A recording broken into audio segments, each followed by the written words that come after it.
Estamos iniciando mais um programa Evidências, um programa que procura fatos que comprovem a veracidade da Bíblia Sagrada. E se você quiser entrar em contato conosco, nos mande um e-mail. Nosso e-mail é evidências@novotempo.org.br. De acordo com a ONU, existem cerca de 3.000 línguas faladas hoje em dia em nosso planeta. Afinal de contas, como isso tudo começou? Por que será que quando atravessamos uma fronteira, por exemplo, aqui no Brasil, quando visitamos o Paraguai ou a Argentina, ao cruzar a fronteira, já temos uma nova língua? Na verdade, existem países que falam mais de uma língua ou existe mais de uma língua oficial. A Bíblia Sagrada, no livro de Gênesis, no capítulo 11, conta a história da Torre de Babel. E de acordo com o relato bíblico, foi essa torre a causa da divisão das línguas. Na verdade, a Bíblia relata aqui um confronto entre a humanidade e o próprio Deus. E Deus, como uma espécie de maldição, fez com que o homem se espalhasse pela terra e aí falando diferentes línguas. Na verdade, será que existiu realmente a Torre de Babel? Existem evidências que comprovem a existência dessa torre?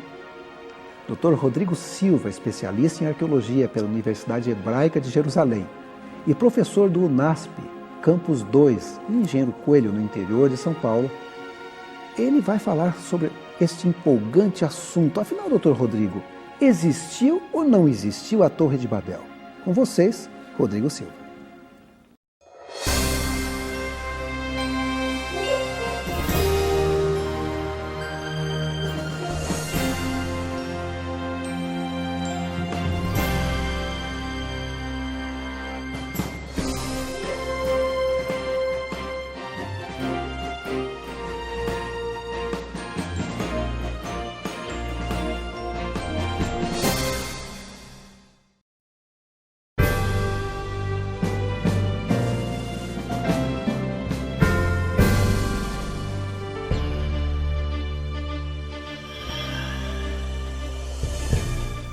Ziad Yosef Fazar é um libanês de inteligência prodigiosa.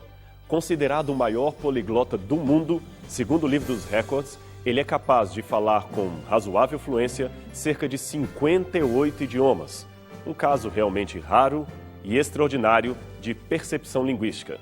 Mas a sua fantástica capacidade não abrange nem 2% da totalidade de línguas e dialetos reconhecidos atualmente. Segundo levantamentos da ONU, o mundo hoje possui cerca de 3.000 idiomas falados. E o mais interessante, eles podem ter a mesma origem.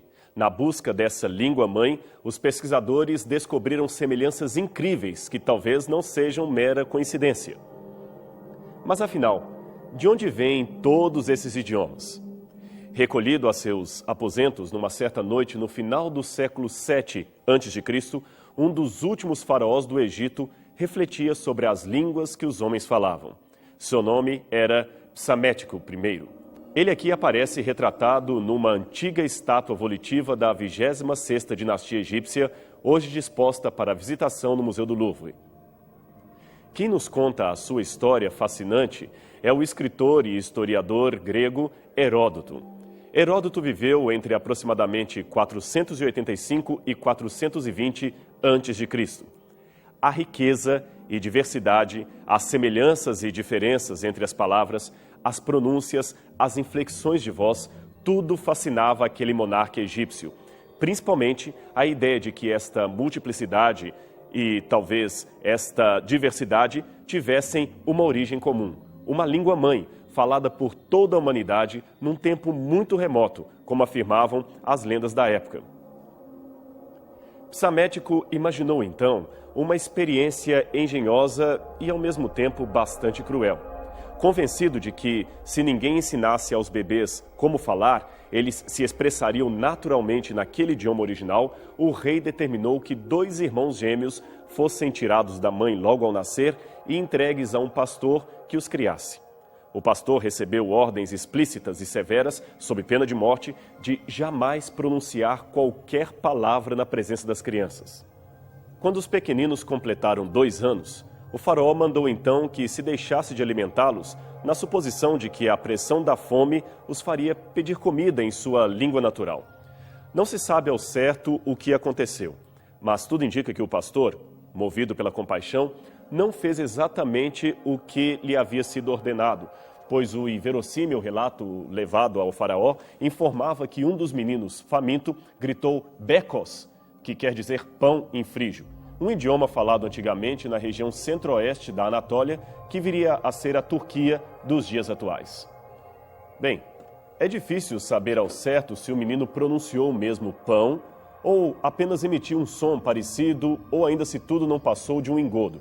Mas, seja como for, Psamético ficou satisfeito com o desfecho da impiedosa pesquisa e decretou que o frígio era a língua original da humanidade. Portanto, todos deveriam reconhecer isto.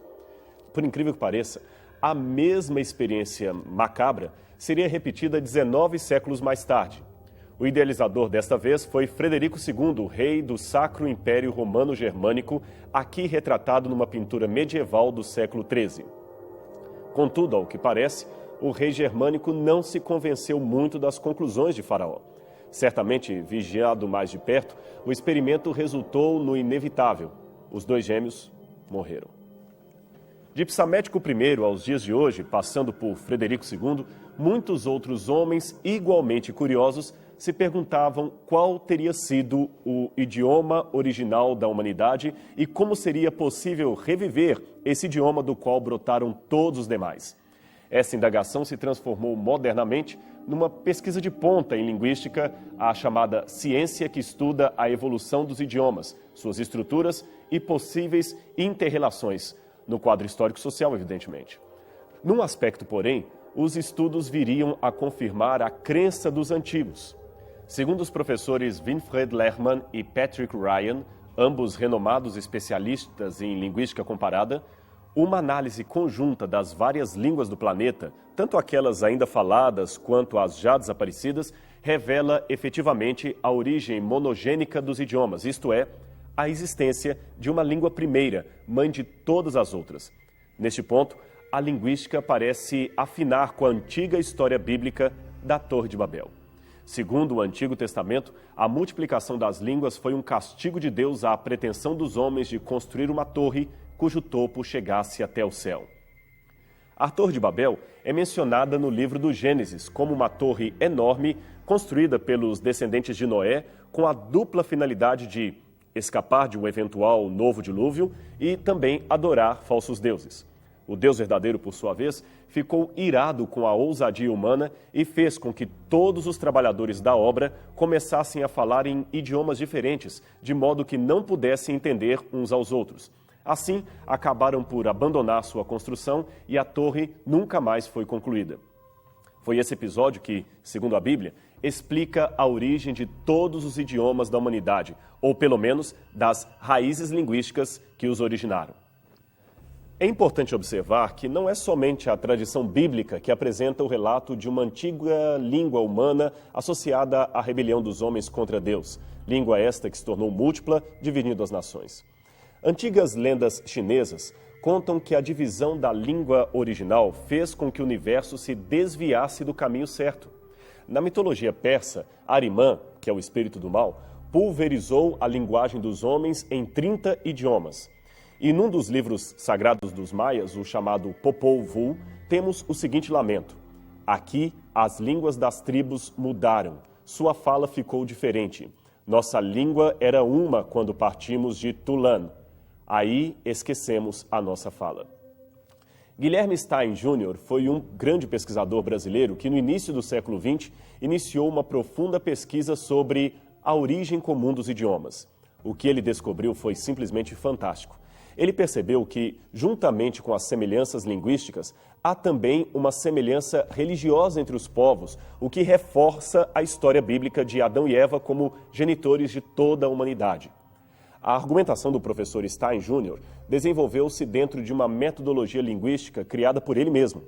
Seu ponto de vista fundamental era de que, na Suméria, região onde ficava a Torre de Babel, nasceram as raízes de todos os idiomas e religiões do mundo inteiro. Vamos tomar, por exemplo, o nome Deus, em português. Se retrocedêssemos no passado, descobriremos que esse nome pode ter sido o agrupamento de pouquíssimos grupos sonoros vindos de Babel. Por exemplo, os idiomas greco-latinos, como o português, dizem Deus, Die, Deus, Theos, Zeus. Os idiomas saxônicos, como o inglês, dizem God, Got, Good. Já os idiomas do Oriente Médio, como o hebraico e o árabe, dizem El, Al, Allah, Ilu, Il. A palavra sábado também é semelhante em centenas de idiomas. Veja, alguns deles, como o siríaco antigo, dizem sábato. No assírio, sabatu. No grego, sabaton. No latim, sabatum. No hebraico, shabat. No copta, pi sabaton. No afegão, shambá. No etíope, shabat. Muitos linguistas ainda lutam para descobrir traços efetivos desse proto-idioma humano, mas mesmo os mais entusiasmados reconhecem que essa ainda é uma tarefa árdua, se não impossível. Contudo, somente o fato de encontrarmos indícios que apontem para um tempo primevo, onde os homens falavam um só idioma, já é um poderoso indício a favor da historicidade da Bíblia. Aliás, a história geral está repleta de evidências que não somente estabelecem o fato de um antigo idioma único, como também colocam o monoteísmo e não o politeísmo como a primeira forma de religião seguida no mundo. Em outras palavras, houve um tempo em que somente um único Deus era reverenciado pelos homens. Mas isso mudou com o passar dos anos e várias divindades começaram a ser cultuadas pelas cidades-estado que se formaram após o dilúvio e se espalharam por toda a Mesopotâmia. Cada clã tinha o seu deus local e muitas guerras tribais foram organizadas a partir da ideia de que estas representavam na terra as batalhas divinas travadas no céu. Foi esse politeísmo o responsável pelas primeiras distorções da tradição adâmica em meio aos povos sumerianos e também egípcios. Do ponto de vista filosófico, chega a ser quase um milagre que o Gênesis não tenha sido influenciado pela pluralidade de deuses que o cercava. Com a construção dos muros em torno das cidades-estado, intensificou-se ainda mais a prática do enoteísmo, isto é, a crença num Deus particular que protegia a aldeia e seus moradores contra o ataque de outros deuses e outras tribos. Foi, portanto, nesse ambiente que surgiu a figura de Nimrod, descrito na Bíblia como um poderoso caçador diante de Javé, Gênesis 10, verso 9. Ele deve ter sido um exímio guerreiro, muito hábil administrador, pois a fundação de pelo menos 8 cidades está associada ao seu nome. Diz o texto bíblico: o princípio do seu reino foi Babel, Erech, Agat, Calmé, na terra de Sinear. Daquela terra saiu ele para a Síria e edificou a Nínive, Rebot-Ir e Calá. E entre Nínive e Calá, a grande cidade de Recém. Gênesis 10, 10 a 12.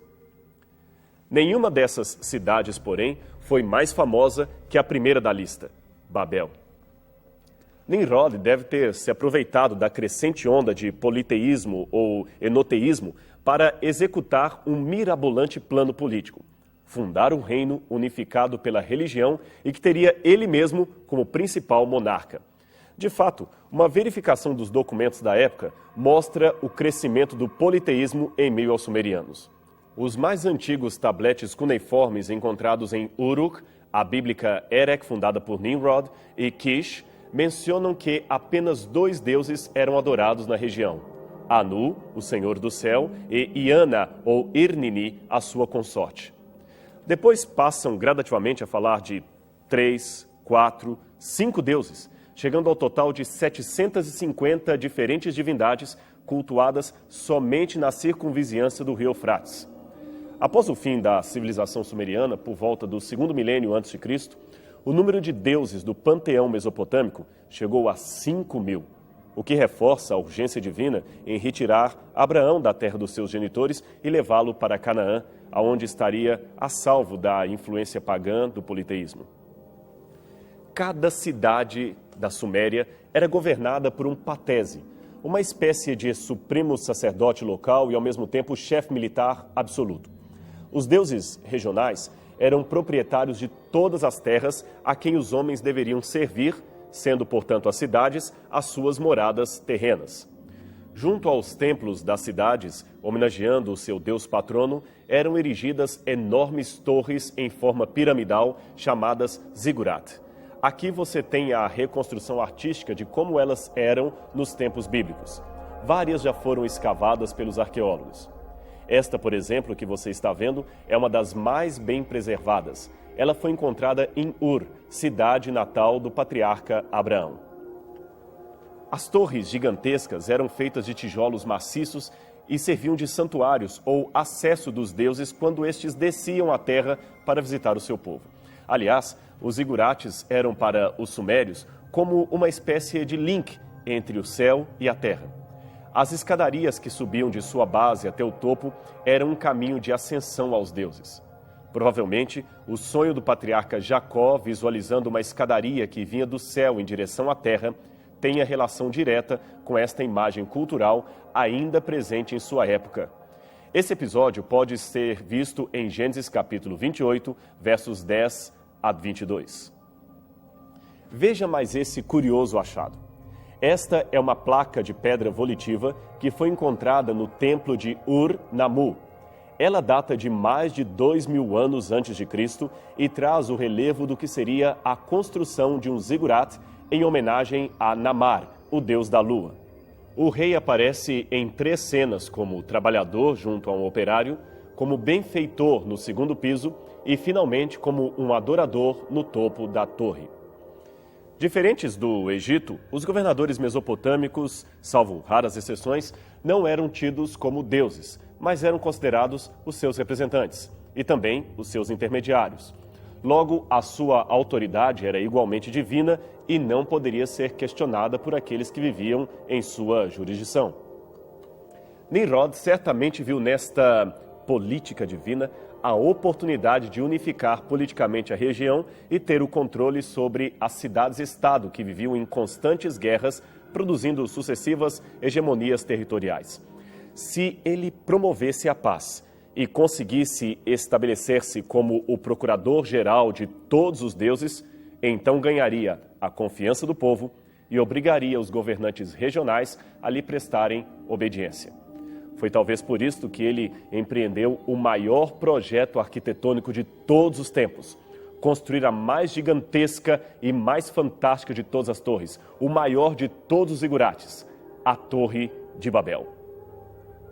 Até o nome do edifício foi escolhido a dedo. Babel, que os hebreus propositadamente chamavam de Bavel, confusão, vem do acadiano Bab e Lu, que quer dizer portal de Deus. Com isto, seus construtores queriam dizer que, enquanto os deuses menores usavam os zigurates locais para se comunicar com o povo, Anu, o maior de todos os deuses, usaria o grande templo ou o grande zigurate de Babel para descer à terra. Portanto, todos os povos deveriam estar ali para adorá-lo, mesmo que fossem devotos de outros deuses locais, pois a religiosidade pessoal não os permitiria se ausentarem desta grande coletividade ecumênica, que traria a paz e a união na terra do crescente fértil. Em 1872, George Smith, pesquisador do Museu Britânico, descobriu um tablete cuneiforme que trazia o seguinte relato acerca da edificação de um zigurat, que provavelmente poderia ser a torre erguida por Nimrod. A edificação dessa torre ofendeu todos os deuses. Numa noite, eles deitaram abaixo o que o homem havia construído e impediram o seu progresso. Eles, os construtores, foram espalhados e sua língua se tornou estranha. Novamente, a arqueologia deu a evidência do relato bíblico, desta vez da confusão das línguas ocorrida em Babel. Alguns minimalistas, é claro, tentaram invalidar o achado de Smith e sua interpretação.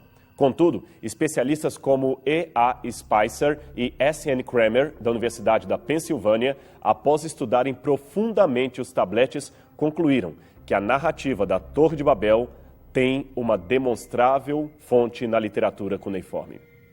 Um outro fragmento de tablete foi descoberto posteriormente, contendo 27 linhas. Quem o copiou e traduziu foi Oliver Gurney, assiriologista da Universidade de Oxford.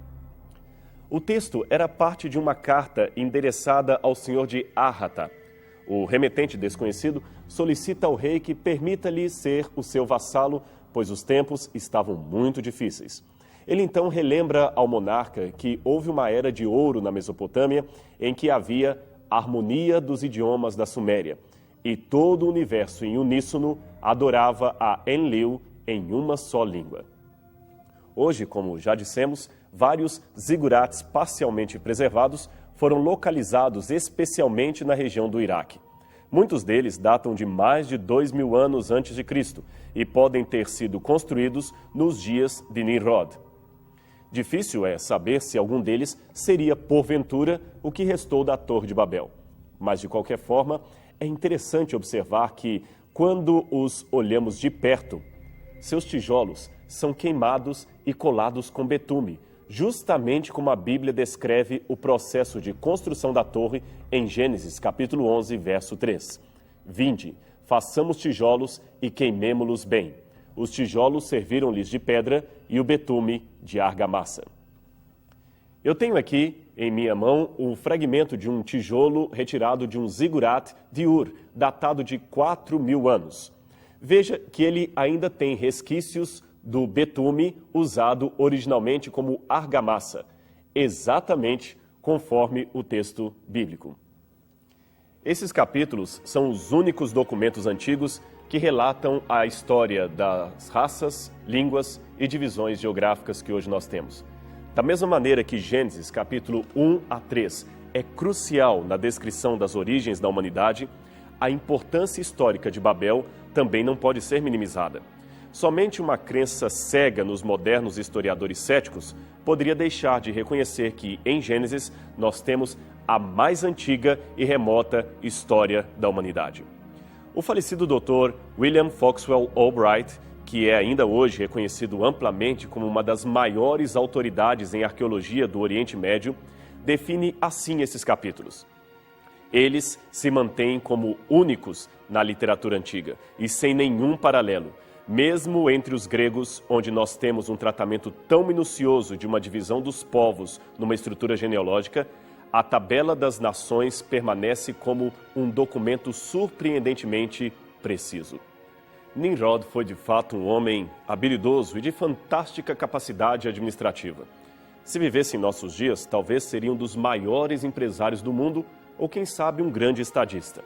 Mas o seu maior erro foi confiar demais em sua capacidade, achando que teria condições de desafiar a soberania de Deus. Aliás, não é exatamente isto que muitos Nimrods modernos estão fazendo ainda hoje? Por que será que a inteligência de muitos não os capacita a aprender com os erros do passado e entender que a submissão a Deus é o princípio de toda sabedoria? Muitas torres de Babel continuam sendo erguidas e construídas pelo mundo afora. Mas todas virão abaixo, todas virarão palha, pois o Supremo Rei do Universo virá em breve estabelecer o seu trono de justiça e inaugurar um reino onde todos voltarão a se comunicar num só idioma, a linguagem universal do amor a Deus. Está você preparado para a chegada desse grande momento? Pense nisto e descubra que não precisamos de torres para subir até Deus, pois o seu amor fez com que ele descesse até nós. Esta é a mensagem da Bíblia para você.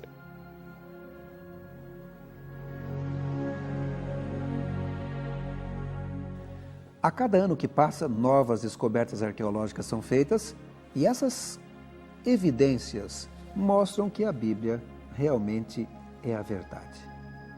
A cada programa Evidências traremos fatos que comprovem a veracidade da Bíblia Sagrada. E se você quiser entrar em contato conosco, nos mande um e-mail, evidências@novotempo.org.br. O programa chegou ao final, mas na próxima semana estaremos de volta com o programa Evidências, o programa que procura fatos que demonstrem a veracidade da Bíblia Sagrada. Até lá.